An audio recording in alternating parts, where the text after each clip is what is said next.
Hey, what's going on, everybody? Welcome back to another episode of PMP's Den of Antiquities. Today, we're here to talk about Ahsoka Episode 4. But before we get into that, I just wanted to let you guys know that I am currently doing a sale on my website for 10% off plus free shipping on basically everything till the end of this weekend. So definitely go check that out. I got a lot of cool Star Wars decor and blasters and props, and you can get 10% off until basically Monday. And one more thing before we get started.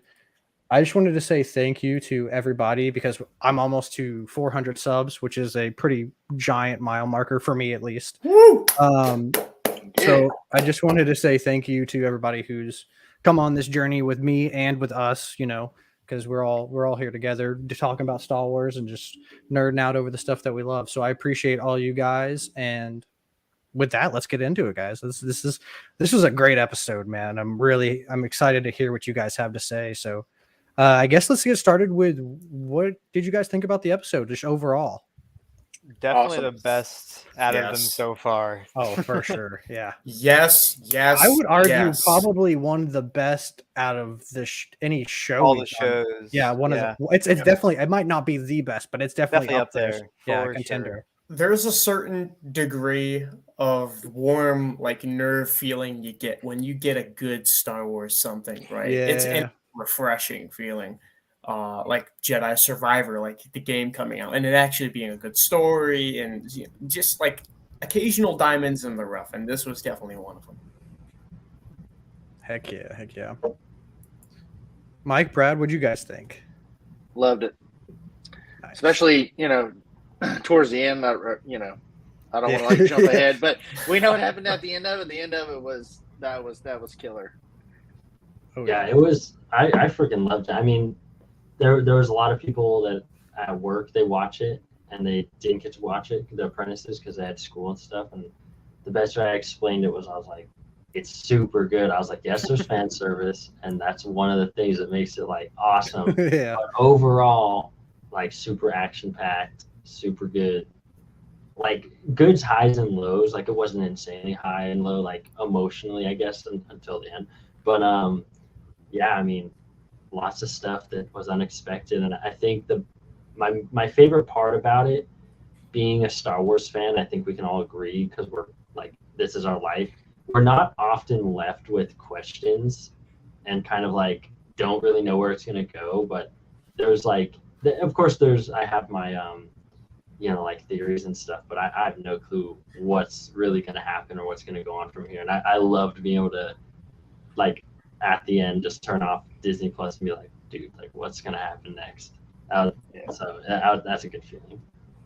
Heck yeah, man. I'll say, because you were talking about the apprentices who didn't get the chance to watch it. Yeah. I literally looked on after the episode, and they already had videos up with Hayden point blank in the thumb. I'm like, the video's literally been out for how long was the episode? 40 minutes. I'm like, it's literally been out for 40 minutes, guys. Can you be I thought we were all in agreement, hey, maybe we chill on the stuff for the first day or two, let everybody watch it, and then I'm like, goodness gracious, those YouTubers, man, they're ruthless, man. Dude, when Survivor came out, not even a few hours after the first day on release, you get for me an example. I was on YouTube. I looked up nothing related to the game at all, and just in the thumbnail recommended randomly just is Seer with a lightsaber in her, and it's freaking Vader on the other side. I'm like, come on, man! I didn't get that one, but Boba Fett. It was Boba Fett. Boba Fett's feet was another one. Yeah. I got that as well. Yeah, I'm like, oh, I know that. I know those. Hey, what's going on, man? Appreciate you stopping by. But Anakin being spoiled, it's a weird situation, because that is also well known, because he was confirmed before the show. We just didn't know which episode he would appear in, or how he would appear. We didn't even know he was going to appear on this, and we have him right here. Yeah. This guy. Max just has to put his hair down. Yeah. It's I don't wear. Oh no, I just lost my hair tie. You done That's did not it. good. Oh god. Sorry, my bad. Peer pressure. The reason why I don't have it down is because it's literally 103 degrees here right now. I got both. I got my fans running and all that stuff, but I literally I just dropped it down and I'm already sweating. So my hair's I don't have the bangs. I'm not gonna do the Anakin bangs because I just not rocking bangs, so that won't be canon. I'll be the non bang Anakin. Mustafar IRL with that heat, 100-degree weather. I know, dude. That's right. Kind of fitting. I feel like I just dropped it though. You guys keep talking. You guys keep talking about Anakin and all that stuff. Give me 1 second. I'm trying to find this freaking hair tie. I feel like this episode also like really kept up, or me personally, I just felt like I I'll be haven't right back. felt this type of suspense with Star Wars in a really long time, because the first 3 episodes, there was a lot of recapping, obviously for people that haven't seen the other shows, and maybe for people that just need a little push to get a reminder. But I feel like this episode didn't have reminders at all, or steps of recapping. So I really felt like I was going in blind, so the suspense was a lot higher for what the characters were doing and going through. Yeah, I can second that because the recapping helps a lot for casual fans like my parents and stuff. But I think that just comes down to good storytelling, because the last episode was pretty much the recapping. Like that whole thing was a build up. There was a lot of cool little space fight and Ahsoka doing her funny little thing in space. But that was a perfect window up to the next episode, to the point where the average fan could predict, okay, there's going to be some fighting going down next episode. Yeah, it's definitely nice love to this. see. Oh my bad. Go I ahead, was Mike. saying, No, you go ahead. it's cool, yeah, because now that that's done, it's like now we're almost starting that new story finally, and we get to see like more character building. For and they're actually starting to do that again, so that's nice. I was gonna say I did love seeing Carson Teva return, and then support her all the way. Now, Nick, I'll leave one of the Easter eggs for you, because I think you know about one of the X-Wing pilots, right? Oh yeah. Did I have him? Yeah, I do have him on my list. Yeah. Okay, cool. I'll leave that for you later. But man, that whole scene, and then what we get right at the end with Anakin, man, it was, dude, when that thing just took off, and then the poor Rhodian guy, he tried. Yeah. That left me wondering right before it happened, right before that hyperspace, Eye of Sion took off. I'm like, what's going to happen when they're in the middle of that? Or is it just going to like go through and they're going to be like, oh, it just passed us? Or no, it like ion disrupted everyone's engines. Well, it reminded me of the Malevolence in Clone Wars that was shooting the big static thing, Yeah. I was just hoping it wasn't like when the Covenant ships leave in Halo and just blow everything out. Just decimate everything. Well, I love whenever they finally balanced out, Literally. you could actually still see it going through light speed. Like it was that big that you're actually seeing a truck out there. It was like ripping a hole through space. Yeah. I guess that's what 9 hyperdrives or 6 hyperdrives do for you. 7. Let me tell you, Or if the 7, space whale got in the way that time, it's getting shredded. That thing is zipping through it. I don't know how, dude. I still we understand Star Wars is not like, okay, the physics is kind of off, no sounds in space, your arguments here and there, but like, how do you go through hyperspace to a different galaxy and not hit like an asteroid, or space rebel or something that just wrecks you? Well, I think it's aliens. Yeah. From what I've come to understand, I think hyperspace is pretty much like a different plane almost. Like you're not just moving fast; it's like you're moving so fast that you're not even like teleportation. Like you could go through stuff or something. That's how I heard it explained. So that's kind of my head canon. I'd like to believe the teleportation kind of like different dimension traveling. Yeah, you're almost go ahead. I was just gonna say, I always thought it was just like because you always hear them saying like, oh, we're like calculating the path or whatever. I just thought it was just like the path, and then they're like going around stuff, and you're kind of just like weaving through asteroids and planets and stuff. That's what I always thought. Damn, that's calculating where an asteroid's gonna move and how fast future ones are moving. That's crazy. In the EU, there's a hyperspace travel is dangerous in the outer territories because there's something called the Star Weird, which are basically these white gaunt ghosts that just like are zombies immune to the Force, and they appear in your ship and will cannibalize you. So that's pretty cool. Fun. Yeah. What I was thinking, I don't know if you guys have seen like, or this is like the analogy that I'm thinking about right now. Like, have you guys seen the Super Mario movie, the new one? Yeah. When they're like getting like they're going through like the portals or whatever, like him and Luigi are going through like those little like whatever the hell those things are. Like the that's pipes, right? Yeah, but like when they get sucked into the world for the first time, there's like an energy field that they're getting. Like there's like a tube almost. It's like it's like the Bifrost. Yeah. Yeah. Well, that's kind of what I imagine the hyperspace lanes are. So there's nothing that can go in those lanes. It's only ships, and I'm guessing that it stays that way because there's maybe like when the ships go through it, like maybe that it's like a longer lasting effect. So the more the ships go through it, the larger the field of I don't know. I mean, we're all talking just what we think, but that's kind of how I imagine it is like because like they say it's George said in 1977. Oh my goodness. Actually, but like that's because I feel like that would make sense that there was almost something like that, like a force kind of like gravitation like a barrier. because like that's why they can't chart the unknown regions is because nobody's like done it before, so there's no like energy or that makes sense. Charlie muffins.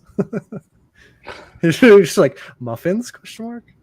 But going back to going back to the episode, I really like how this episode in particular, but really this whole season, I like how like I feel like one of the main themes is like choices. Like in the choices that lead you down certain paths. I said this in like my kind of reaction video is like literally everything in this episode. It's just like Ahsoka doesn't know if she's making the right choices. She doesn't know if she can trust Sabine, which like is another choice. And like that's like the whole thing when they're talking at the very beginning. You know, she's like, "Can I trust you? Because it might already be too late. We might have to destroy the map and like get rid of Ezra." And I don't know. I just find that like Dave keeps on bringing this like every choice that you make has, you know, either a good or bad consequences, and even the good choices can also have bad consequences, you know. Oh, Charlie said he's inbound. Nice. The good thing about the choices, you know, with dramatic irony in the viewer is that we know that the Force will always balance itself out. So when something bad happens, something good will correct it. When something too good is happening, something bad's gonna weasel its way in. So I'm really excited to talk about. I'm waiting for the ending because the ending's like the juiciest part, right? I want to save that for the end because there's so many theories for it. But what did you guys? We're gonna go through like the fights and talk about the fights. And the first one, we get Hu Yang going Rocky with the HK droid. That was Charlie. Get your ass in here. We're talking about fights. Yeah, we're talking about his main modus operandi. That when that HK droid just popped out of nowhere, first it was like jump scare, like oh crap, and then it was, dude, Hu Yang was kicking. He was rocking it. Our buddy Strike predicted it, like right before it happened too. He's like, "Man, I want to see Hu Yang sock some HK in the face or something." He does, dude. He's fixing the ship, and then he comes up behind him, and he's got like the two arms on his back. He does some like elbow move. I love though. Right before that happens, when he's done fixing the ship, he kind of like stands back, puts his hands on his hips, and kind of just like looks at his work. I love that. That'll set me back or something. Yeah. Real Steel vibes. Yeah, that's an underrated movie for sure. Oh yeah. With Hugh Jackman being the retired boxer. Yeah, it was interesting. I like that he can. You know, I know and I want to say that they added that he was just a lightsaber smith, right? Like I don't think so. I thought he fought the pirates.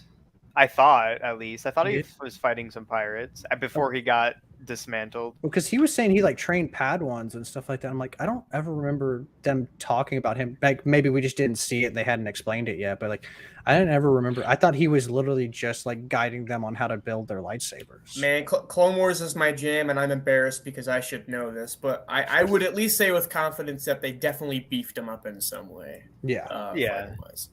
I mean, hey, no regrets. That was cool seeing him. Yeah, dude. Him, Who he's carrying the show, man. I know, right? I know. He's I felt so David bad Tennant rocks. at the end where he's just Oh, like, yeah, "Where's he's all everybody?" Oh, I know. He's I like, know. "Sabine, Oh my Ahsoka." Just like, Well, I love when he getting- snatches that cord and drops power, and she's like, "Yep, there's your guy." She's like, "That wouldn't happen." Yeah. Well, I feel like that's She- like a product of him like hanging around with like literally like Sabine, like Ahsoka, Anakin, and stuff like that. He must have met Anakin at least like once, I would imagine. So Probably. Yeah. I feel like he had to at least met all of the Jedi once because Yeah. he has to study every single combination of lightsaber built. So I would imagine the Jedi probably programmed some sort of training droid, advanced module in there because even he was training with Sabine in episode 3 and using like the correct lightsaber form terminology, with the little kendo sticks and stuff. oh, look who it is. There we go. And you Surprise, want a surprise. friend. What up? What's What's up, going guys? on? So How's it going? far, where are you at right now? Heard fights. So we're talking about Hu Yang going all rocky on the HK. The podcast's over, man. Sorry. Yeah, we talked about it. That's a wrap. But yeah, that's what we're talking about, and we're about to get into. I guess the next one would be Marok and Ahsoka. And dude, it still cracks me up. Well, hold JT on, was before like- even that. You know when, God when dang, the, Jinx, the you're- guys are coming up and how the teamwork is. You know how she Ooh, yeah, true. pulls the force and then the guy shoots him in the back and then she snatches, pulls him too, and she just chops him. I mean, that was some hellacious teamwork, and that was cool because they finally started bonding and Fucking bringing punch back you, it shows how they work Which- together. Also, a little note, not to be that guy, but like, did anybody notice the very obvious like stunt double? Oh, 100%. Yeah. Ahsoka's stunt double is shorter than her, and then Ray Sabine's is Stevenson's is like he just has like a completely different face. Because You I can know totally tell. Sabine's was like, because she's obviously pretty slim and stuff, and so like if you look at her in the background, I'm like, wait, who is that? No, I didn't notice that at all. Not that it's a big deal, but I was just like, Easter egg. like noticeable to me. Yeah, at the end of the day, like it is Yeah, I what don't it is. care Like about it was still cool. But yeah, that cracked me up that they were doing so well. Like they managed to escape them in the 3rd episode by like working together. They like knocked out the droids, and then Hu Yang's like, "Hey, do us a favor. Like, do me a favor. Stay together." And literally, when they meet Shin and Marok, the first thing she does is full out Run like off. 40-yard dash in the opposite direction of Ahsoka. And I'm just like, okay, Anakin, chill the hell out. Like, what the hell? No, I'm taking it now. Ahsoka was Anakin's Padawan, so I mean that make a lot of sense for her. to Ahsoka's just go like, this against- son of a bitch. Like, she's just like looking at her running away. Yeah. Stick to the plan. But yeah, fighting. It was funny because we were hyping Marok up, and JT's like, he's finally doing something. He's finally doing something. Slash. Like, but Listen, dude. Okay, I am begging Disney or anyone to make an Inquisitor that actually accomplishes something besides the Grand Inquisitor. Every Yeah, time I exactly. see a new one, I just sigh. But their armor looks so cool. I don't want to. I want them to be cool. I want them to win something. That's the dark side, JT. They're supposed to be inconsistent. They're supposed to be inferior. That's why they exist. No, it's okay. We got Sam Witwer's beautiful, majestic voice. It's okay. I'm happy with that. Well, I was thinking- as soon as he did like a cool like maul activation, he did like some frog pose or something on the ground, and then he pretty does cool. like this, like Maul and Phantom Menace. I'm like, oh, dude, double bladed, and Ahsoka's doing like Attack of the Clones, Anakin. That is I'm straight like- up. Yes. I'm like, look, dude, he's holding his own with a very skilled, Padawan of the Chosen One, right? yeah. And as soon as I say, dude, Bam, he's freaking Here you go. done. Not even a second. We did our watch party. Is when you did that. Whenever Strike talked about that with Hu Yang, like, man, I hope he doesn't get attacked. He gets attacked. I'm just like, guys, stop it. there were two very close Jinx moments like that. And on top of that, let's talk about the explosion. What is that black Dude, matter like That fungus? green stuff. No, man, Yeah. I think somebody Witch called eye. it how she was a witch. That was Yeah. basically he's just an empty shell filled with whatever voodoo she put in him. Ghost. Yeah, I think these got revived, or Night Sister Ghost embodied him, or something like Kanan and Sabine had. And I don't know, like maybe yes. maybe it Next- didn't pick up on screen or anything, but I like to think that considering how fast those lightsabers spin, like Ahsoka used like a really quick force dash to kill him, which like you can't really see, but like I don't know. I like to. That's like my head canon. I love how he I think slides it's past her and he kneels down, and then all of a sudden his things say, boom, boom, Like, boom, and Oh they yeah, like power slows down. down. Yeah, that's awesome. I So also when, like during when their he gets fight- cut across the chest, Max actually during like the recap after watching the episode, he pointed out that Marok's arm actually shrunk down to like an anorexic form. Yeah, And then we were thinking, because like the What? Night Sisters have Yeah. zombie like versions too, Mm-hmm. and All right, we're Marok, back you to know, watch that name being associated with an Arthurian legend of a dude that was Mythology. possessed by a witch. Could be that resurrection, theory, kind of like Savage, where he was like enhanced, and then when he died, he lost his power. Ah, It Clancy. reminded me of like I think what was it, Lord of the Rings, where like I think it was Sauron, like in the beginning when he gets his hand chopped off, he like shrinks into himself or something like that. And blows His Sauron exploded, but the Witch King of Angmar, his helmet collapses on his. that's kind of what it reminded me of. Yeah, that's cool. I liked Yeah. it. Yeah. What I was thinking is like maybe like what if we get, which would I think would make whether he's an Inquisitor or he's not an Inquisitor, like whether he's powered by Night Sister magic, like what if they like brought him back, like what if they did almost like a what is his name in Game of Thrones, the mountain, but I can't think of his name. Cleon Gregor. The brother, Cleon Gregor. What am I thinking? Clegane. Like that would be cool if he came, because he's like already a zombie. Like, what if he came back and she was like, "I already killed you," and then he just like, says something, blah blah blah, blah, That's like what his Michael dark and I voice. were talking about after the episode aired. Where it's like, Yeah. what if he just like keeps coming back to life? Like Or- a That would be Michael. sick. Now, if he's a Michael Myers style Oh. Inquisitor, that would be pretty that dope. would be cool. Yeah. That would be dope. But we were also, me and Nick were saying, is like, where did he get that armor, or where did she get that armor if he had it? My guess is from because it really looks like the eighth brother. Like maybe they just like copped his stuff from the. I Maybe do they feel went to like that it's temple or close, but I don't feel like it's the same helmet. Yeah, I like. I would say because the live action adaptation, like Rebels does a lot of wonky stuff, so maybe that, but I don't know. Maybe. Yeah, I can just imagine. Oh, good lord, Dan Inosanto's daughter, relative Bruce Lee. I can't think of her name. Night Sister. Oh my God. Morgan Elsbeth. Oh, that's Morgan. great. Thank you. Remember, Thank you. basic Morgan. Yeah. Thank you. Yeah. Oregon Ales, That too. Biff. Yeah, that too. I can only imagine either somehow before everything went the way it did in the timeline, just going by Malachor, if it was still there, just walking around, just like with a shopping cart. Oh, there's some cool armor down there. There you go. There's some life. Live again. You work for me or whatever. The Jawas took it and sold it there. Yeah. Just things happened. One thing led to another, and that's I didn't watch Rebels. How did the eighth brother die? He fell off. It's almost like a karma of fate, if you will. He tries to do the helicopter thing and he falls off the pyramid. Yeah, his what if- lightsaber shorts out, like literally shorts Oh, out. in so the air. amazing. I Yeah, was wondering, like, if he died at Dathomir, or if he died like around witches or something, maybe that would. it was very poetic. Maul came in and just obliterated all the Inquisitors, and was just like, "Yeah, Ezra, go that way. I'll be with you in a minute."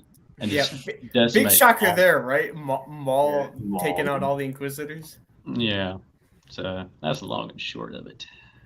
What I really liked about the American Ahsoka fight, though, was he kept, when they were clashing, he kept turning his blade off. Yeah, and then I he would caught like that. pass and he Yeah, would yeah. turn it back on. I know we've talked about that before, like, oh, why don't like Jedi and Sith like turn it off to kind of like get around them, and now we actually see it in live action. You know, Well, he that was was having to really save the cool batteries. seeing the Old Republic cinematics too. I Yeah, forget the one with the it's like some sort of like mother figure, and then she's like trying to break her daughter out of like a rigorous training I think it's like the yeah. fourth compound. one. That's like yeah. And Oh, she's on the yeah. bridge with like those guards, and it's just like That's such like, a good fight scene. you know, It's super activation, deactivation, like stealth kill, but like fast combat, like super cool. Yeah. Yeah, I that- wanted to Yeah, real shit. quick. I don't know if this will. Oh, that's not the right screen. Two of them. Not that screen. See all the analytics. Oh no. But we Yeah, can well- kind of see. I'm not going to play the audio, but you can kind of see I wanna get like copyrighted. Savage I know gets what like. yeah. Brother. You see, like he has like the. Oh yeah. I'm gonna stop. I don't know if I don't know what technically And peaks for Spoilers. copyright, but I know you got to pause it. So. And then Yeah. Savage also like shrinks down too, like Merrick did. Yeah. Right. Yeah. Okay, yeah. so maybe he's just a Night Brother, or like because we talked about how his helmet shape is. Maybe he's got horns under there. That's true. Maybe they just sawed off of the horns. Just. I don't know why I can't think of that species. A Zabrak. Yeah, maybe he's a Zabrak. That's true. It could be A yeah. Zabrak who files down his horns is never a Zabrak of mine. Well, that's why he has a big Oh, helmet. jeez. Yeah, it has super juice. Or it could be like the zombies, the Night Sister. Like I'm trying to. I Yeah, think I have it. Let me. that's what I'm saying. Having these questions is so nice. Yeah, to be able to like theorize about everything. It's just so funny though because everyone's like, it's Barasafi, it's Ezra, it's Galen Merrick, it's dead nobody. is what it is. It doesn't Yeah. matter who it. Yeah, these I got these Sam guys. Witwer's voice. I'm happy. Oh yeah, this These homies. Yeah. This So was- when in Hatice, Fallen Order too. season. when Hatice shows up, she's not toting the body, right? His body or anything. I'm No, assuming she just left him in the woods. No. Yeah. Yes. But the weird thing, the one thing I did catch from that, which I haven't heard a lot of people talking about, is like she looks kind of like devastated when he goes. Like it's not like he's just like. Oh yeah. So that's why I'm like, Yeah. is he like somebody of importance? Because No. the way she looks and like it gets like super angry after he gets defeated. I like- almost think she was Like she more knows scared she about- was about to get her ass whooped. Yeah, Because Oh, maybe. she's Yeah. looking at Ahsoka and she don't even care about Sabine. She's just looking at Ahsoka like, oh shit. And then when she tells her to run, that's when she cuts her eyes to Sabine and she's like, you just messed up. So Yeah. I think that has to go with the character too, because even if Shin believes she can beat Sabine, she's watching Ahsoka just annihilate this dude, and she's like, I have to Yeah. go up against that. This is the fabled, Here we apprentice go of the again. chosen one. That's like I'm gonna- And she's probably thinking to herself, is this really worth it? Like, I know my master's wanting power and all and everything like that, but being a fallen Jedi is, Well, where's she my had the face reward? she almost like she was questioning the order to go. I mean, I think she knew she had to do it, but like the expression on her face whenever she's given the order of her and Merrick to go, handle him and hold him off, because she said the Morgan's like the guards won't hold him long, and that's when he turns around to her. Balin turns around, and he's like, you guys go, and Merrick, quickly does, or Marak, he quickly does his head, and she's just kind of sitting there staring at him. So there's a little hesitation there too. Yeah, but then when she's in the woods, like intercepting She's the two on. of them, that Merrick and Shin just stand up from the log like Playground. leather jacketed kids with switchblades. Like, you're in the wrong part of town. Yeah, I love how Shin even like jumps down from the tree too, or whatever Yeah. she was standing on. I like that too. Definitely.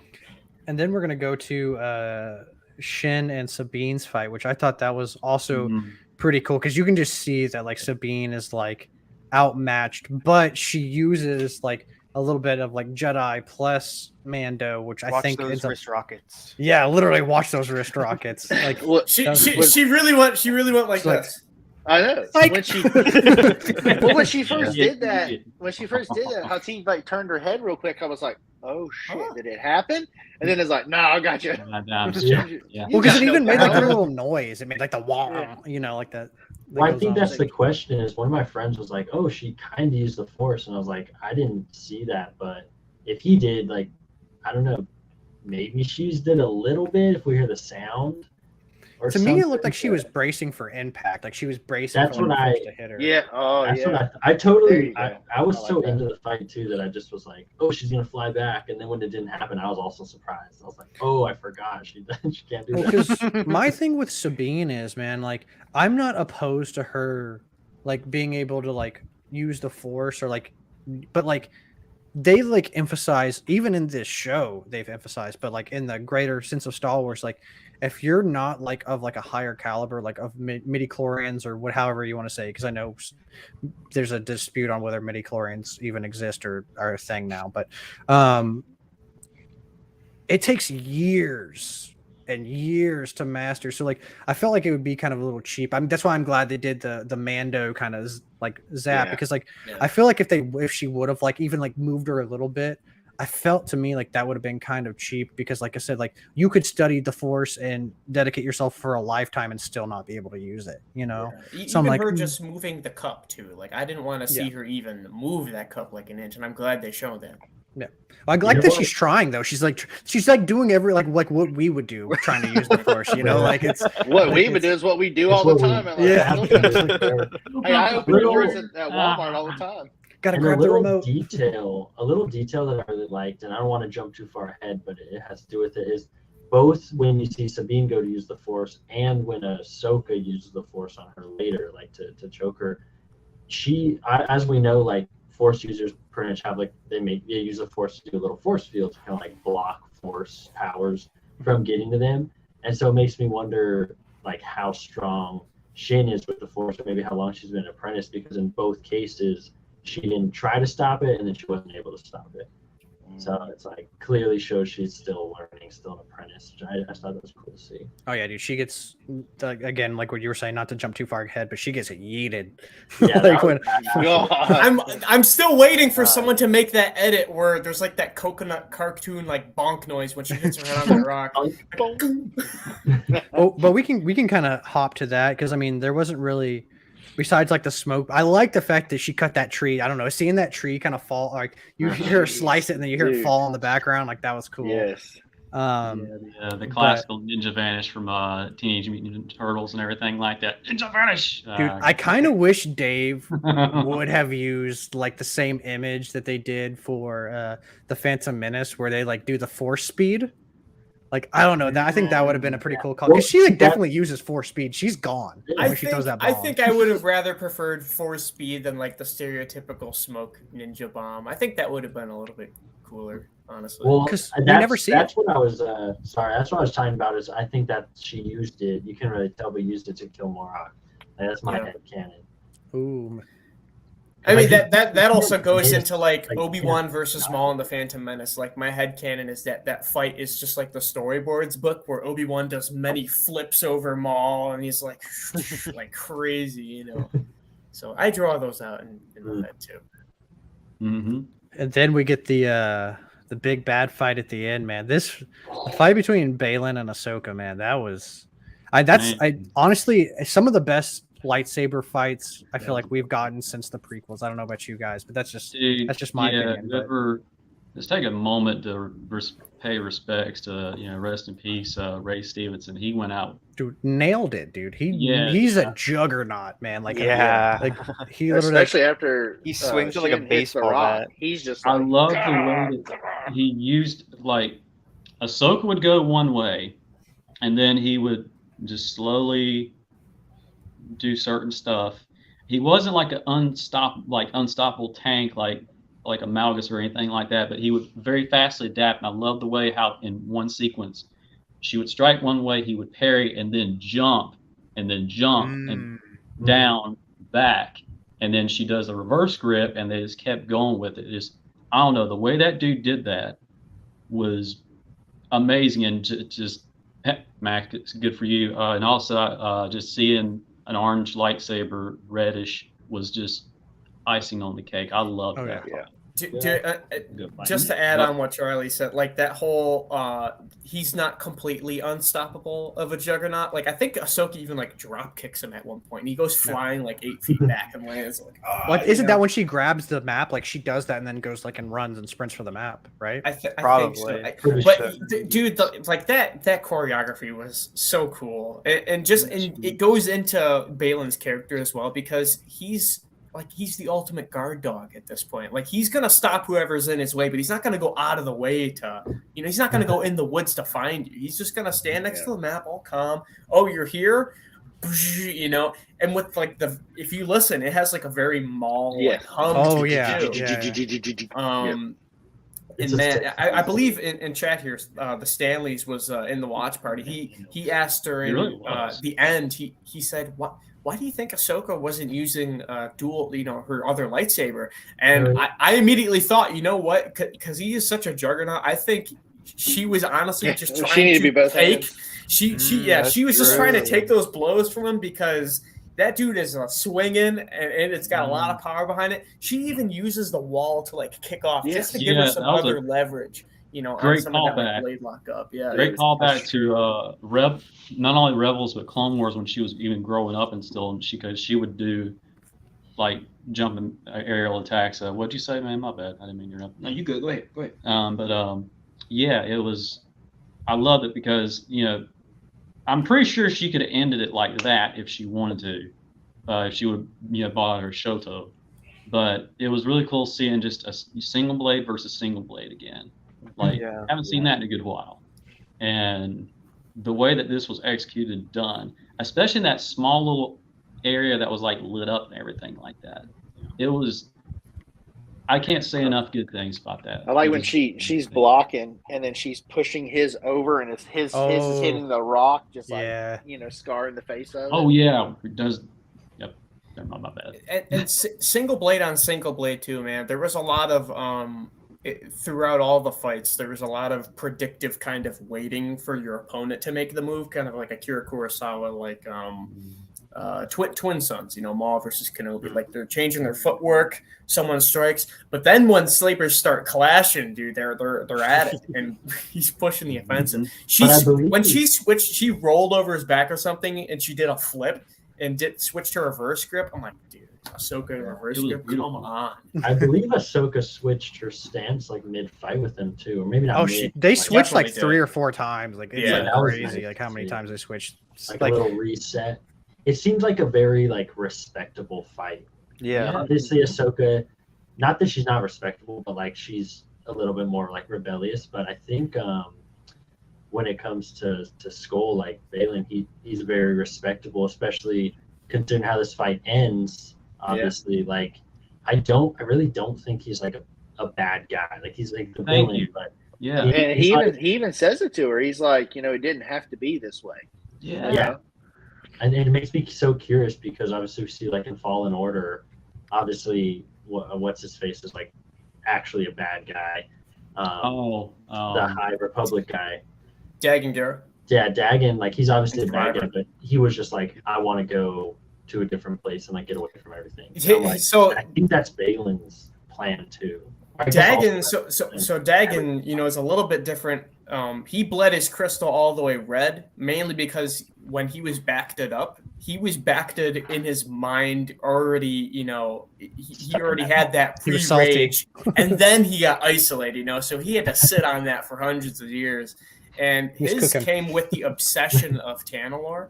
With the attachments, Anakin's obsession with Padme and that kind of stuff.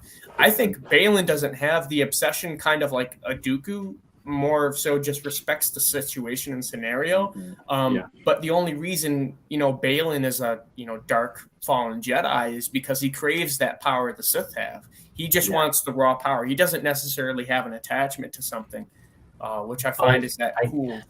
But I guess the question is like, what is his goal? Because obviously like, power isn't like a physical thing, does he want to rule with it? Because he said, he was talking, others go get that, but he said, I just want the power. But I'm like, what do you want to do with it? Like, he's like, I'm not going to start the war from it. And who knows when that power comes, would he fully turn, right? Would he fully bleed that crystal? He was talking, about Thrawn coming back. You must destroy to create. So Yeah. Well, I- or go ahead, Charlie. Go ahead, Charlie. Yeah, no, I'm sorry, man.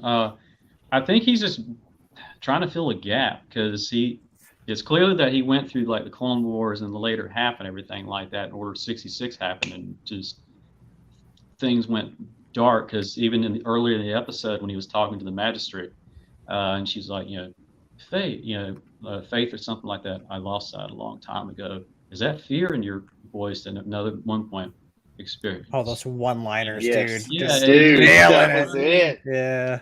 I You know love what? it. You know what? Sorry, keep going. No, man, you're good. I was just saying I think he's just trying to.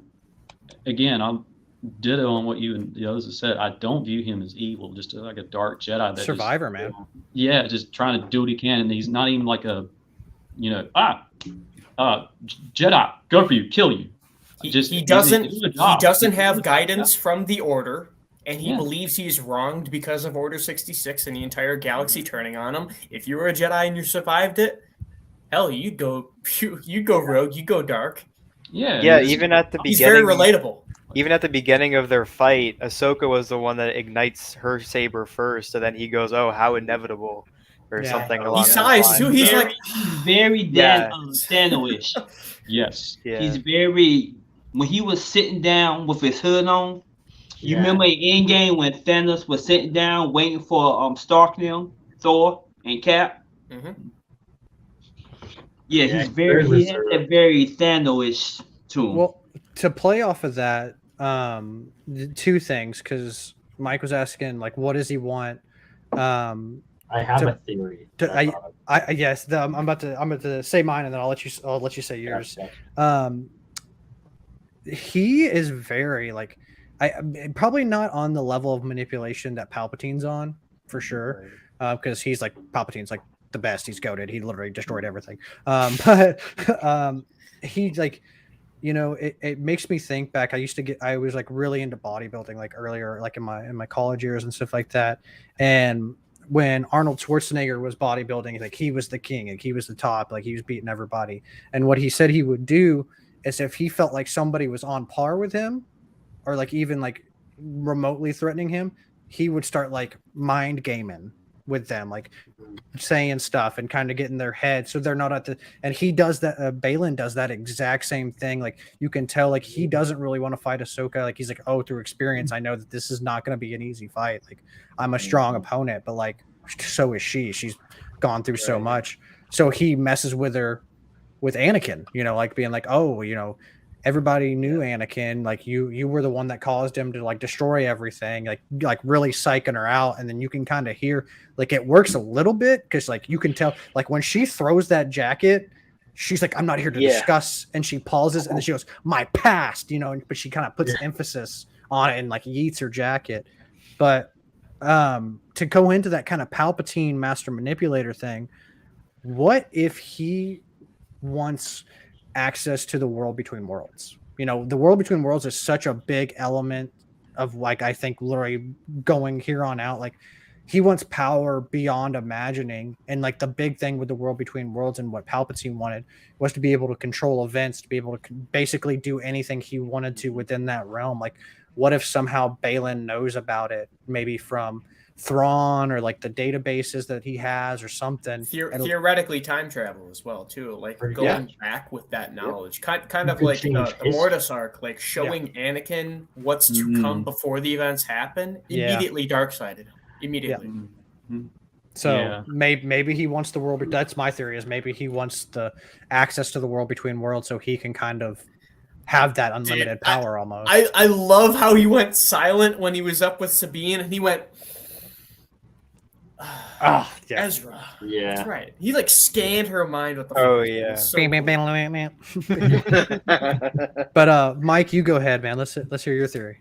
So I mean, a theory about a possibility. I don't think there's any evidence to prove it, but I also don't think there's any evidence to disprove it, just because there's no evidence about it. But it just kind of clicked because we were talking about Survivor. Is obviously there's a character in there that's doing what he's doing for the sake of like his life, or I guess you'd say.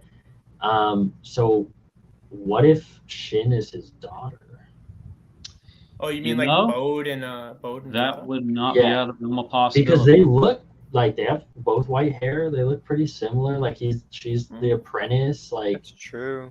I mean, like I said, I mean, there's nothing to really back it up, but it's possible. He definitely cares about her. I mean, Whenever what's the she main gets thing that Star rock, Wars is I mean, about? Family. That's Yeah, true. so After Now, after look at the big Ahsoka right there. throws her against the rock, he kind of definitely gets a he's bit more salty. angry at Yeah. her. So that's definitely a That was not possibility. why. my baby. Yeah, I just haven't heard anything about that, but it clicked with me a little bit. Yeah, with the whole Survivor stuff. I'm like, I mean, Yeah, maybe that's he's trying to protect her. Maybe he also wants power. It could be both, but I don't know. Because the way how he was taking what's the face in, Mm. you know, she was gonna kill her. Yeah. Stop. I made a promise. This. Yeah. Yeah. She was gonna kill Yeah, her. I love that line. Unlike her master, I hold true to my word. Yeah. That was That was also a crazy tidbit. Like, we're like, why are Ahsoka and Sabine beefing so much? And it's because Ahsoka somehow got in the way of her saving her family on Mandalore. On 'cause her Mandalore, family yeah. gets That's like so sad. God on Mandalore. I was like, that's crazy. Oh. Yeah, I it's didn't so even think sad about to that. hear the Wrens died in the Purge too. Yeah. Yeah, right. I'm very interested to see how Balin is connected to Anakin too. Like Yeah. that whole saying Yes. that you just mentioned, like unlike her master, I'm able to hold my word. Is he referring to Anakin or?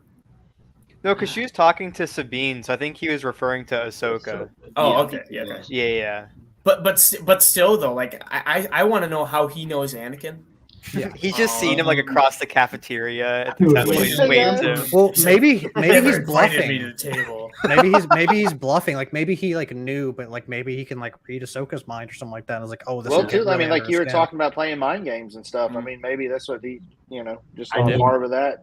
Or if anything, because not directly correlated, but because we see an Inquisitor in the show, it might be possible he worked with Vader in some capacity. Mhm. Oh, True. Like after Anakin turned. Hells yeah, man. And it's Because he you gotta also- remember also the thing about Anakin.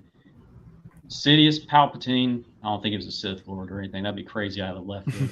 But remember, he was the poster boy for the Clone Wars. He was the hero with no fear. He was always in the front. Palpatine always put him in things. So as soon as, go back and read, Matthew Stover's Revenge of the Sith, all the other stuff, and listen to that. He was always in the forefront and everything. So everybody in the Hollow knew who he was. They knew who Anakin Skywalker was and everything. So I would not be surprised in the least if, at one point, maybe during early stages, mid stages of the Clone Wars, they crossed paths, maybe inspired him, something like that. And then all of a sudden, execute Order 66. Things change. I think that's more realistic for Balin to at least come across Anakin's path. I don't really buy the whole Balin potentially have been past working for Vader and the Empire, because even though he is more along the dark side of things, dark fallen Jedi, I still think Vader would get that bloodhound scent of a Jedi that survived Order 66 here and not even question it. Also, Balin's Russian. way stronger than I feel like all the Inquisitors, so Vader would definitely see him as a threat. I feel like, and would rather kill him than keep him. Right. I'm wondering how Balin knows though that Anakin is Vader, because he mentions that too. Like if you knew what That's he my became. point. I'm coming from, is how. Even just the Thrawn mention of knew, so Anakin maybe though, Thrawn, I could don't be it could just be Balin reading Ahsoka's mind. Yeah. Knowing that she is that's tied true. to Anakin, but I think it would be really cool if they developed that, like him knowing him at some point. And to answer Stanley's question here, I don't think it would be to have Ezra do, because to me, I like Ezra and stuff like that, and he's definitely strong. I don't think Ezra's enough to give Balin unlimited power. To the power, the skill that he's talking about, it would need to be more than it's bigger than Ezra or Thrawn. So I don't know if it would be along that lines. But he also says that maybe he could have been a classmate with Anakin or something like that, because Balin kind of looks like he's around. Honestly, I would even argue that he would be like Obi-Wan's age, or like if he was Anakin's age, like I don't know if he would be Anakin because Anakin was maybe because he was like 40 something when he died, right? 40 when he died. So yes, I would say he's probably more Anakin's age than anyway. If you look at where our time is now, I mean, he'd be like what, like 50, 60 around this time? Because like he's got a gray white beard and hair, so probably late 50s. Yeah. But unless Thrawn's got Ysilamari's around his neck, Balin's just kind of straight up force choke him. Like, hey, you're back here, my army, mine. Okay, my galaxy now, easy. Well, but I think Balin wants Thrawn to start the war so he can do his thing. So that's going to be a hell of a battle there if those two get into it. Yeah. Well, I'm interested to see because like I would be interesting to see a live action version of the Ysilamari because I was like kind of like I don't know I wasn't really about him like reading the Heir to the Empire books. I was like, okay, like it felt very like Thrawn doesn't have the Force, so that's what he has to do. Like it felt very plot armory. Like I didn't mind it, but like I would be interested to see a live action take on it. Because I don't know stuff blocking the Force. Like I get maybe people being like.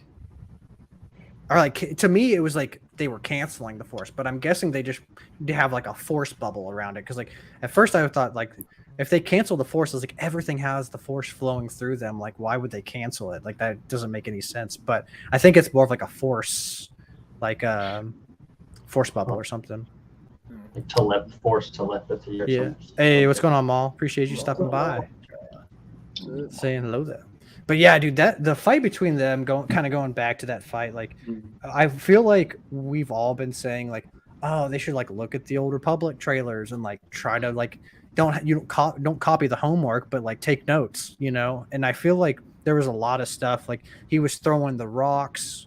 I know Vader's and Obi-Wan's fight, like they're pretty much only throwing rocks, but like it was kind of cool to see it like mid action, and all the flips that she's doing, and then the saber hold at the end when she's like trying to hold on, like force hold the saber. That's like literally straight out. So that's cool, but for me, I personally find it a little cheesy. Like even in the Old Republic cinematic trailers, like when Satele stops Malgus's with her hand, I'm like, okay, that's badass, but I don't know. That's a little, it might be going a little bit too far. Even the Ahsoka, like a little bit of extra push, like. I feel you would do just as good if you had your other hand on it, right? Like if your but you don't have the Force, so I mean, come on. If your other hand's free, use the Force on your lightsaber to push it, like grab something, right? Like kind of like Dooku in Attack of the Clones, like he pulled that thing down. I believe when they both took off their little cloaks, they already knew it was going to be a battle. She knew it wasn't going to be easy. She was struggling for sure. Yeah. I mean, both of them. She's seen a little bit of the video footage. She knew. Tyromesis, or I don't know the name of it. He absorbed the lightning and. Tutumenis. Yeah, there you go. I got you. I don't know about because like his is like absorbing the Force, which hers would be like I don't know if it was absorbing it, she'd pull the lightsaber towards her, but I don't know if that's what he's referring to as the saber hold or not, but. I think she's just like force pushing her saber because you obviously can't grab it like an actual sword. You can grab it. I don't know. I mean, this is a deep rabbit hole because people also argue like the Inquisitor lightsabers aren't like helicoptering them up as it is just a constant force push on their blades. So this is a very physics rabbit hole that no one really fully gets. Well, I do think it's cool that like because I went back and rewatched the Mortis arc and then the World Between Worlds arc and Rebels, and like. You can see like that, like the Jedi versus like gods essentially, because both the brother and I believe the father, like the lightsabers get pointed to them and they're just like, son, settle down. And they literally just move their hand and deactivate the lightsaber and stuff like that, where she's like struggling to like hold it and stuff like that. So I do like the power scaling with that, but and then she gets thrown like, man, I mean, I guess we don't really technically know if I'm thinking she's dead, but like we don't technically know whether she's dead or not. But like, I was not expecting her to get thrown off a freaking ledge, and then the I'd like to know where she landed because it really doesn't show, right? I mean, hit them rocks, bro. Ahsoka got resurrected into the Morai, right? Like that's like the daughter. Yeah, and Yeah, Morai Morai- Mortis. So then, forever so then you thing. remember back to the Clone Wars when the Sun actually imbued Ahsoka, dark-sided her up. So I think even in the Rebels mural, you see the Sun move. Like he's still he's very much alive. He's like death in real life. Like he's a concept, right? But I guess in this universe, like those concepts can still alter some degree of knowledge that you have, kind of like Abeloth in the EU. Like she's stuck in a void, she's stuck in a wormhole, but she has the ability to possess people across the galaxy, make it do their bidding, like Cthulhu-esque. But yeah, I think there is some degree of connection link between Ahsoka and the Sun from having that past happen, and the daughter from that resurrection. So this whole world between worlds thing is definitely some Clone Wars fan service without a shadow of a doubt. She's gonna have that extra life and everything like that with Morai and everything like that, and I always love that.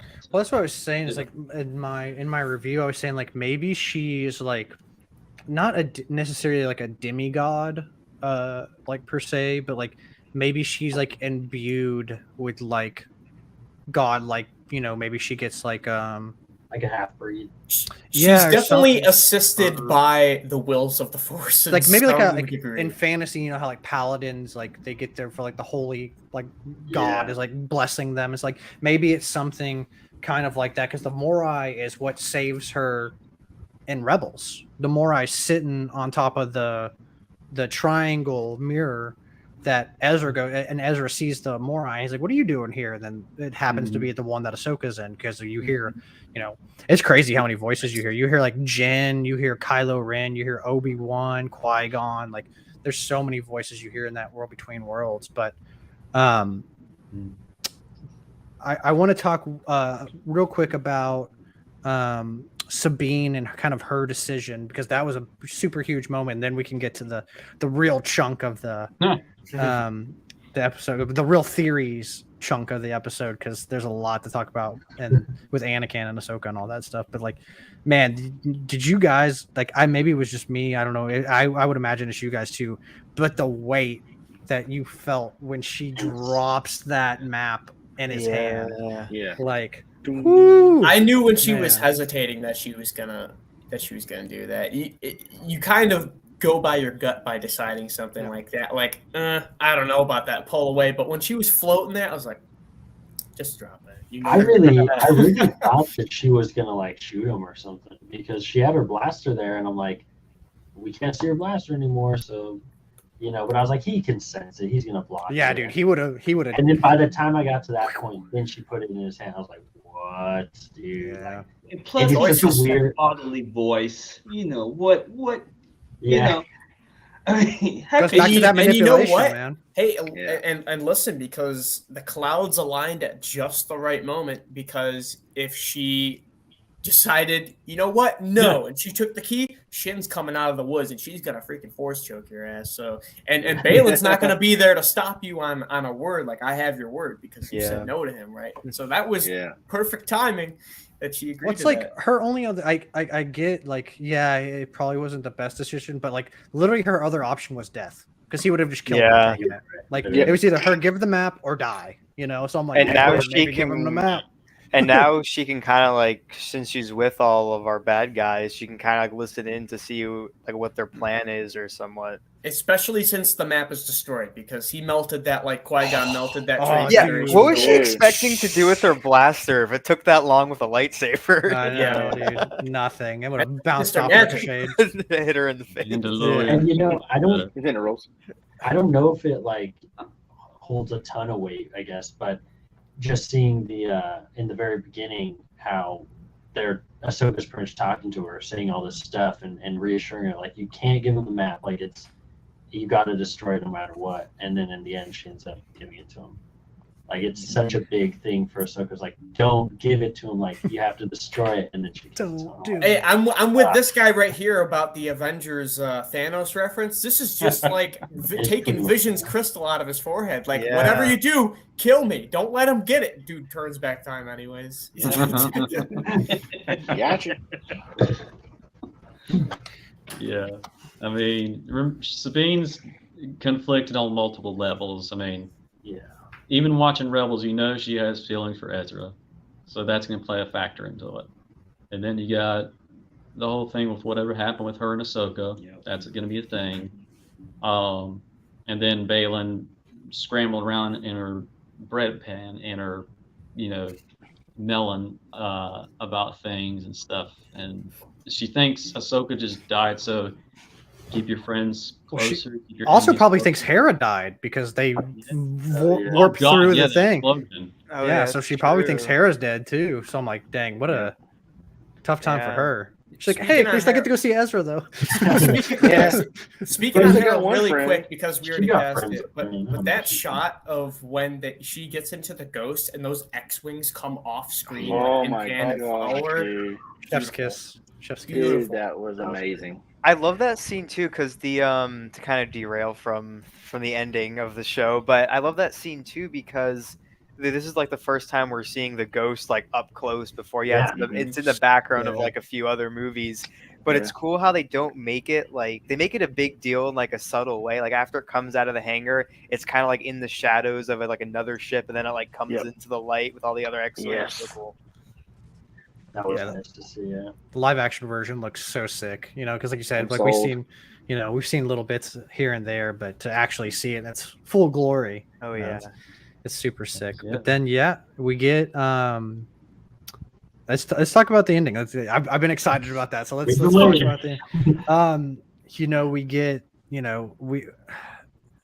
The smoothest don't transition ever. like If literally you have that not seen was this episode. Stop watching. go stop watching to come back. But like, oh man, that transition between like the seas and the stars, and it also to see Anakin and Hayden back, and he looks great. I was watching Revenge of the Sith yesterday. I was like, dude, like, I think he almost looks like it's not there quite yet, but it's like almost on par to how he looked in Revenge of the Sith. Like It's with his perfect. face. He looks great. Yeah, I'm just The like, Canadian I'm knows like, how to age.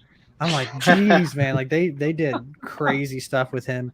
But when I was watching, I'm wondering if that is the world between worlds, or if it's something, because like we hear Darth Vader's theme, we know the sun may potentially be out there. Like, what if like in Mortis, how Mortis was almost like a dream state for them. Yeah. Like they wake up, they're on the ship, and then Rex, it's almost like a Narnia thing where like Rex is like, you just went off the scanner for like literally like Yeah. a minute, and then you came back, you look back in, kind of like in Narnia when they go in Narnia, like the time stops. Like, Yeah. what if it's like kind of one of those things that the sun's like manipulating? The sun is Aslan. Oh, Yeah. Do not cite the deep magic to me, witch. I was there when it was written, you night sister. Yeah. But like, because the True world story. between worlds, it could just be the live action iteration of it, but the world between worlds and Rebels is black and white. Like, it's not like there's no like blue mist or anything like that. There's no, which, like I said, it could just be a live action interpretation, but it also could be like the sun is like messing around with Ahsoka's mind, because he does that with Anakin. He turns into Anakin's mom. Then he turns into that little like gerbil thing that like bites Ahsoka. I don't know what the hell that thing was. Oh, that but- little gremlin. looking yeah, like thing. he's like a little monster, dude. I don't know. And Like to bites add him. on to that too is just what you're saying is live action. It might be that, but I don't think with this is like there's no circular like portals. Yeah, Yeah. it's just, I feel it's like just walkways. Like you have to have that in, and so that kind of makes me question like if it's fake, because it's like the main part of it is you go through those to see the timelines, and if those aren't there, that's a bit strange. I'm Yeah. so hyped to see next episode because I know, they're, man. they're gonna show. I They're gonna show a know. lot of it. It's Dave Filoni's It's gonna episode decimate too. us, dude. Yeah, I And know. I like how in the trailers too, like we seen Baylan standing on Cetos, like inside of the star map, and it's like flying around. We're like, dude, he's in the world between. He's gonna fight Ahsoka in the world between worlds. That was just a star map, dude. Yeah. And then we actually get it when the episode comes out. Like, that is dope. And okay, snips. Soon Oh as my he God. said Yeah. Go back and watch all 3 of our faces when we were doing that. We all had like liquids coming out of our faces. Yeah, I'm not Max afraid to admit it. posted that photo. We're all just like, I'm so happy. I was so happy. Oh, my face was so. that is like I said, one of those moments you get in Star Wars that is like, this is truth. This is the truth right here. Yes. We were all literally like, Look at Charlie. I was fired up, man. Yeah, we were all I was freaking just. out. And I'm glad I had my Every- mic muted because I was probably saying a lot of things like, "I hugged that beautiful man." Yeah, just like each one of us has a different emotion, but like I think know, each right? one of us went through each of those emotions It's while like 5 watching it. It's stages just at different right times, there. yeah. So yeah, it was a good time, man. I'm Yeah, glad you got it when I was making that face and not like holding back tears like a true man. Like, get back up in there.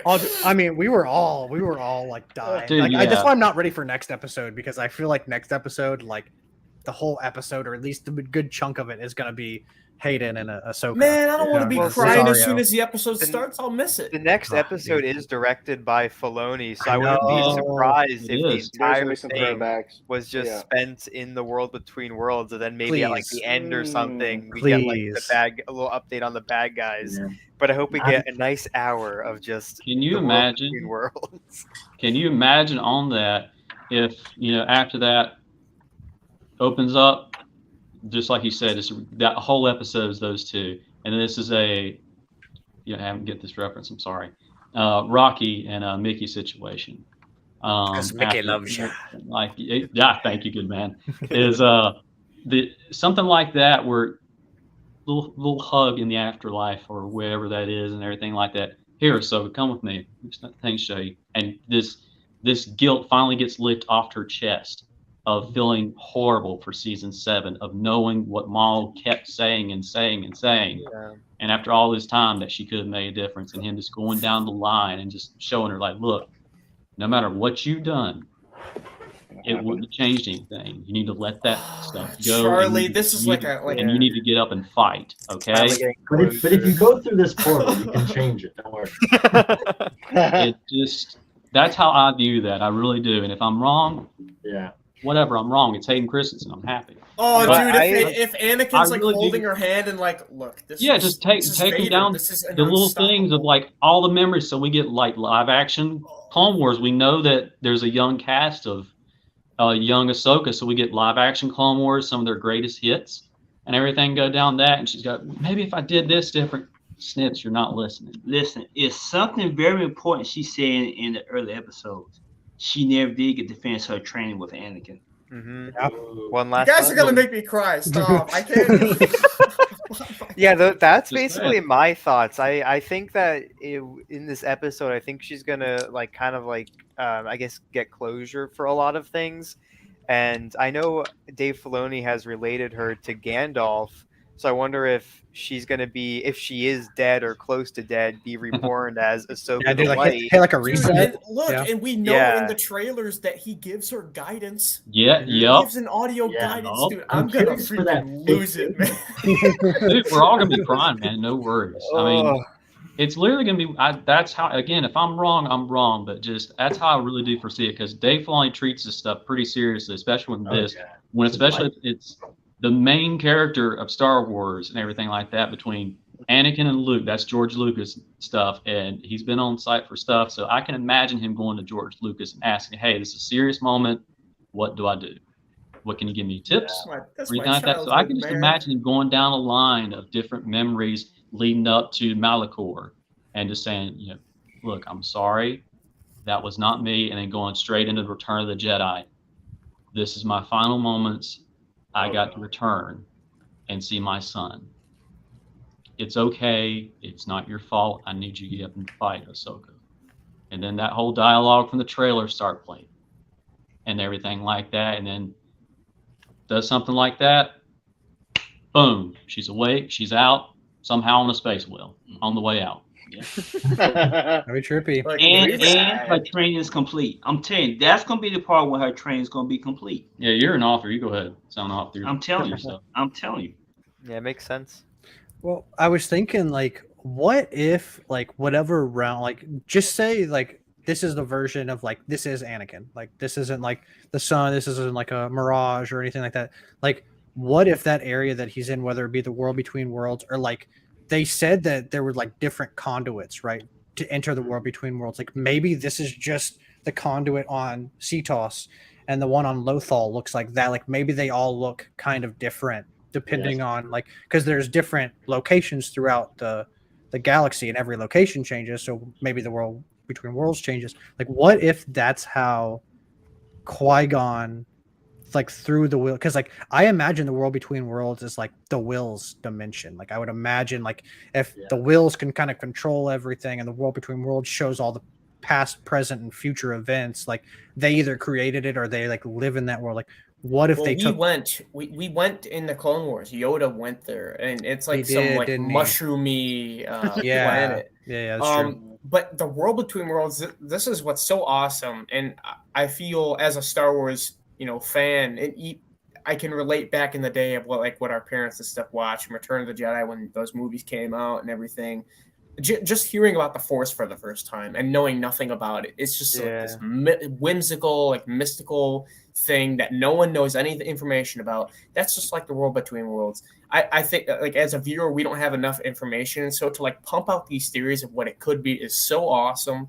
I know. And it's so confusing at the same time too, because it's a spiritual and a physical thing at the same time. Because when Ahsoka was fighting Vader and cut her, she was on Malachor, Ezra pulled her out of that portal physically. Like get out of there. But also now it's like a spiritual thing because Anakin, Ahsoka, and Obi-Wan were asleep when they were on Mortis, like you were saying, Max, and or anything. So it's a very weird, cool subject at the same time. Well, that's why I was thinking like maybe like that's how Force ghosts maybe happen. Like maybe they can like use the Force like through like maybe their essence or something like that.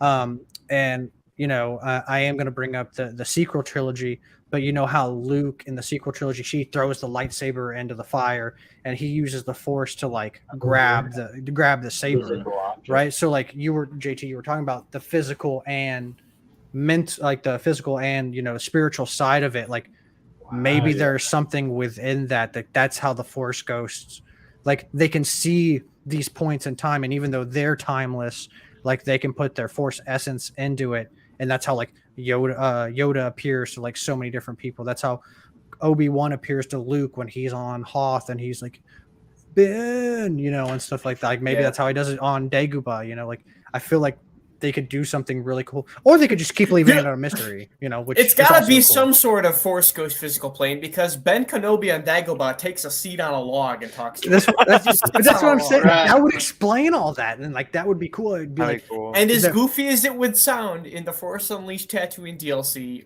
Force Ghost like Star Killer. Oh, so he like zaps him and stuff. Yeah, like zaps him into the Falcon. We have seen this before in another movie. Think about Black Panther. Oh yeah. Think about Black Panther. Yeah. We have seen something similar to this before in the Black Panther movie. So if y'all seen those, you kind of got a general idea how maybe this can go. You just got to drink that magic goo and sit in some sand, or fall off a cliff into some rocks and. But she didn't drink the goo. Maybe she did that beforehand. There's lots of salt water. That's all it is. That's sea toss. Dang space wells, man. That's what it was. What provides a bit more evidence to that as well is the fact, and obviously people are kind of have mixed opinions. I think the older generation to the new. But canonically, when Vader died and like became Anakin again, he became young. So if she was to see him in there, it would be the young version of Anakin. Yeah. Maybe she doesn't see him as a Force ghost. Like maybe Force ghosts don't see each other as Force ghosts. But George. Well, it's Anakin redeemed. It's Vader. It's like right before he turned into Vader. Like he doesn't have the Force cloaks. The Force Ghost version will be whatever that Jedi was before they became Sith or dark side path. When I was a kid, it was just an old guy. So But when Luke sees all of them, Now, granted, they just swapped the heads, and that's why in the movie but he has like brown. He has more of like an Obi-Wan or like a Yoda style robe, and he doesn't have that in this show. So like I don't know, maybe I don't know, man. there's so I many love ways. his man, questions, this could though. I go. love it. like we're trying to like Oh, tie everything. man. Like I feel like I'm that and Always Sunny, that guy that's like has like the board with everything like Yeah. connecting and stuff like that. I'm like, that's me right now trying to figure all this stuff out. But like I think we'll get a lot of answers. Maybe not every answer next week, but we'll get I think a lot of stuff next week. So I'm excited for that. How many episodes do we have left? 4. We're This is halfway. midway point. So I definitely, I'm nervous that maybe next week's is going to be a little bit of a filler. I don't I'm a know, little dude. I don't concerned. think so. With Anakin coming back, like, Yeah, it's like we could see. see. I know Yeah. there's a rumor that we're gonna see a lot of like different events go down. That's- Like he was that's gonna why show I'm her Yeah. to kind of complete her because she like her big thing holding her back is like, oh, if I would have stayed, Anakin wouldn't have turned to the dark side, which we all know that's not true. Like there's literally nothing could have saved Anakin. And even Padme at the end of Revenge of the Sith, who he was trying to save, could not save him. You know, so And and I was at Celebration, and Rosario up on stage during the panel was like, if you guys love it, come on, I want you to vote yes, but just get it out there so we can film a season 2 because I'm loving it. She knows something that we don't know. Yeah. But we're gonna be coming up on episode 5. We haven't even seen Thrawn yet. I just don't want it to be a Mando season 3 where it's like Gideon's the bad guy of the whole series, but in Mando season 3 he's in the last 2 episodes, right? Well, I think Balin and Morgan and Shin, I think they're supposed to be the bad guys of this, at least this season. So maybe Thrawn is going to be season 2. That's why it's interesting to focus on the Fallen Jedi aspect of that because we got some cool fighting already. I mean, episode 1 they storm a ship like reverse Phantom Menace Trade Federation, and what was it? Even though we didn't see Thrawn yet, we still seen them jump into hyperspace, so we're moving that story forward. Well, you can lightly hear his voice when she's like closing. I think it's the second episode, like when she's closing her eyes and kind of like feeling through like her Night Sister stuff. You can like loosely hear his voice, or what seems to be his voice, calling out to her through the abyss or whatever.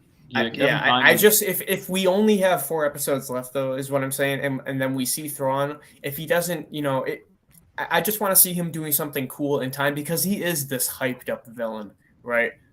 So I'm hoping the series would end in some sort of cliffhanger or connection to see more of him next season. You guys are gonna hate me if the next episode was nothing but the ghost and a bunch of X-wings flying around in another dogfight. That'd be good. I mean, that'd be sick. I want to see Hayden, but you can't just tease. Yeah, you can't just tease that and then like not show it. Brad. There's no excuse to not see anything more Star Wars. Don't get me wrong. I would love to see, even if it is a filler episode, little pew pew in space. Don't bother me at all. But like something important like this, when we're on limited episodes, that does sting. They have to do something. And they show the Chosen One in the previous episode. Like you're asking for a straight up downgrade. Disney knows what they're doing. I love Hera. I love the Ghost. I love knows not to do anything that crazy, just to go somewhere else. If there's a reason he's directing certain episodes, and then bam, we get this on the flip end. There's probably a reason why you book in that. That is important. I'm telling you, there's no way you can mention Ahsoka without some sort of connection to Anakin Skywalker. She is an extremely important role in her life. I mean, even in Rebels, they try to veer away from it and make it just Ahsoka when she's introduced, but then they end up showing a hologram of like the yassified Anakin like hologram. Like he's mentioned in some way, don't you know? Dude, I think, what Stanley was saying here, like, man, I'm calling it right now. I don't think we get Thrawn till either 7 or 8. Yeah, I agree. I don't think we're going to get him to the very end. And if that is the case, then I really hope a season 2. And it's more likely to be. Or they're just going to hype him up for the movie. Like, we're going to get a season 2. I think I think he's going to be the big bad of the movie. He has to be. That would be fine with me too. I mean, headcanon wise, after Return of the Jedi, it's New Jedi Order. It's Luke, Yu Zhang Vong, Thrawn, Heir of the Empire, all that. Well, we could be literally getting all that, which is the coolest thing. Like the movie could like literally introduce all of that. Like maybe like they defeat Thrawn, and then like the bigger threat is like the Yuzon Vong, which comes through after they figure out the hyperspace. Maybe they create a hyperspace. Follow Thrawn through. Yeah, and then they're the next. That's like the next like Avengers level almost, if you would That'd say. be cool. Threat is the Yuzon Vong, or something that's like the Yuzon Vong if they don't end up using. I hope it's the Yuzon Vong though. Well, it could be. What's that one species that's in the Old Republic? They're like the shark fin or the hammerhead. The Rakatans? It could be something like that too, which would equally be as cool. Yeah. The ricotta cheese. Yeah. Well, I mean, being someone that agrees that we won't see Thrawn till the end, I think I don't think we'll see much of Thrawn, but I think that because the connection, I think we're going to see, however much we see Thrawn, we'll see less Ezra than Thrawn. Like, I don't think we're even getting much of Ezra. Like, well, Ezra might be dead, dude. Like, we don't even know yet. That too. I don't know. I don't think they would. Like, I don't know. It's like he's been so hyped up, and everyone. That'd be crazy though if like Balin knew he was dead. It's wild to think that Sabine would just like give up her only option is for life is to join Balin and hand up that key, and she's listening to him and he's like, I'm the only way you're gonna see your friend Ezra again. She's going on a maybe. She's throwing her whole life in jail, like walking as a prisoner on that ship on a maybe. But that's also like the only thing I think she cares about is seeing him. So even if it's a slight chance, she's like, I'll take it. But also she could, I mean, like you could spin it from a different point of view. You could spin this of like, she knows, and maybe not exactly when they get back where they are, but if she somehow escapes, like she has all this information that she can go take to the New Republic. If she's like, hey, I was there, they brought Thrawn back, we were at this system on this planet, like start checking stuff from there, like go out and span out and we got to look for Thrawn now. So this could have a positive, like kind of like back end for her too, if she ends up making it out, you know. She's like Chicken Little, like the sky's falling, guys, Thrawn is in these coordinates, and they're like, those senators are like, nah, we didn't, got to go to another gala, another party, listening to that goes back to what I was saying though, of like Balin melted that key, right? So she's gonna be that link to the show, really. Do you think the rest of the characters are gonna make it to the other galaxy, or do you think everyone's just gonna wait until they get back? I think they're gonna wait. Maybe Ahsoka, but I was about to say I have a funny thought about that. And again, this is just random shenanigans. And if this would be awesome, but also hella funny. After Ahsoka gets done with her forced chat with the Chosen One himself. What if when she grabbed it, she pulled a Kevin McAllister? You get that reference good on you, and just like, oh, it's still, and she's like, snips. Very Raiders, yeah, just like snips. You have all that you need. Look at your hand. What are you talking about, Master? Turn your hand over. Burnt. Yes. Yeah. That could be IMD captain. That would be cool, but it's more of a simpler way for her to do it. But obviously if the World Between Worlds, like what is it, like catalogs big events, Thrawn coming back would be a big event. So it's possible she could just go through a portal right to them.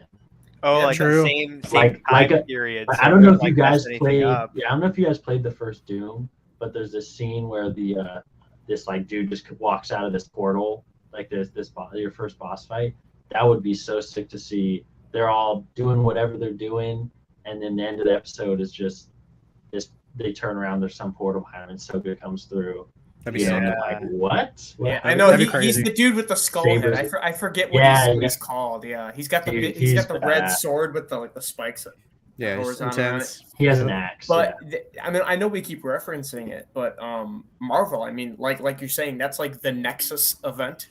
You know, the Thrawn coming back is like that big jump in, kind of like Order 66. Like that is like the climax. That is the turnover. The Ahsokaverse. She writes the Purgle into the. I can definitely Yeah, see puts that. her spacesuit back He on. has beast Yeah. control. It is technically possible. Yay. You know what's funny about that? Like I don't know. All the Brady's. I'm blanking what like it's like an older movie, but there's an older movie where like there's a dude who he's a cowboy and he like rides like one of the like they're bombing like it's like World War One or World War Two. They're like bombing some place overseas, and he rides it like a cowboy, wearing, like, full cowboy gear, and goes yeehaw, and is like riding the bomb. Oh god, I know It's that. dude, it's like an art, like it's like a 30s movie or like a 40s Yeah, movie. It's like I know the something. movie you're talking about. And he like it could literally be something like that where she's like riding the Purgle, like using the force and lights her yeehaw. I'm like, what the hell is that? Yeah. I'm blanking on the name of that movie, but it's a goofy movie. But Poor Thrawn had so much PTSD from those space wells. Just he's like, I'm finally free and away from this, and just see that like, no. Not this again. Well, I think that's pretty much it, unless Nick, you have some Easter eggs. But I think I've got 2 from like the same scene, so yeah. All right. Ooh, nah. Love that. So they're both from the like the New Republic section of this episode. The first one is I didn't find this. I think I saw it posted on the Thank the Maker podcast, their Instagram. He's a cheat. But someone found that there's a photo of Kanan on the dashboard of the Ghost. Oh yes, I missed it.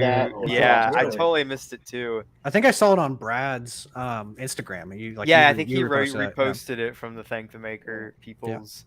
And then the other one is that one of the X-Wing pilots is Brendan Wayne, the body actor for The Mandalorian. Oh yeah, I did know that. Yeah. How many actors did Din Djarin have? He like 3, right? He has 3: Pedro Pascal, Brendan Wayne, and I think Lateef. Lateef, yep. Mm-hmm. And also, not that it's really an Easter egg, but obviously, like the other pilot from Mando.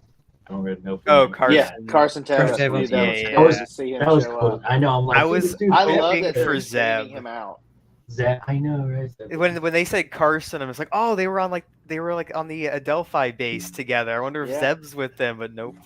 They're like too expensive. Do we think we're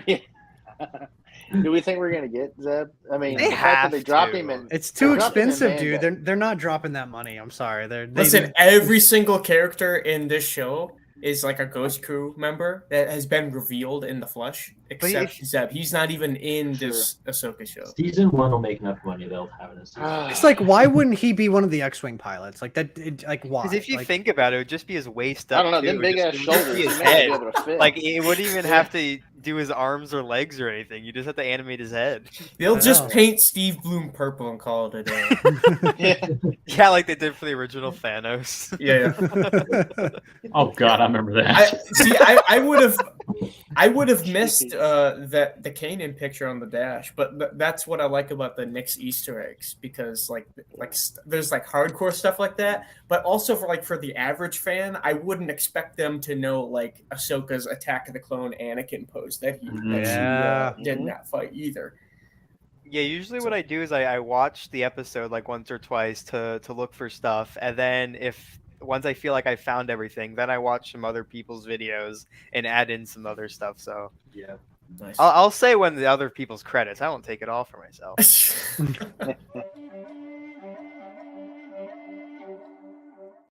Wonderful. Outro. That is so awesome. I do have one last thing. I want to put it out there because it got brought up to me. Go for it.